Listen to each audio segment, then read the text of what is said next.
Isang malaking kamalian na hindi naging first pick si Olivia Miles, habang ang Dallas Wings ay busy sa pagbuo ng kanilang marketing hype train nina Paige Bueckers at Aji Food na parang naglalaro lang ng Love Island sa media.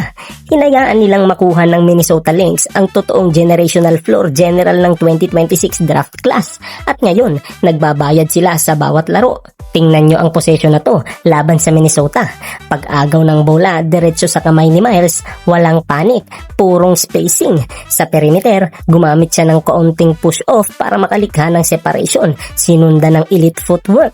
Ang change of pace deceleration niya rito ay hindi pang rookie. Ito ay selyadong Shai Gilgeous-Alexander at Cade Cunningham vibes. Kayang-kaya niya kontrolin ang depensa gamit ang kanyang balikat at direksyon ng kanyang mata. At sa sandaling mag-double team ang Sparks, nahuli na dahil nakapuntos na si Miles ng 24 points sa first half. Hindi lang siya scorer, binabago niya ang buong geometry ng court para sa Lynx. Hindi katakataka na mismong si Kevin Durant na nanonood sa courtside ay napahawak sa ulo. Hindi pa tayo nakakita ng rookie na ganito ka-dominant at ka-efficient simula noong maalamat na rookie at MVP season ni Candace Parker noong 2008. Sa huling laban niya laban sa Sparks, si Miles ay nagtala ng 31 points sa Crypto.com arena.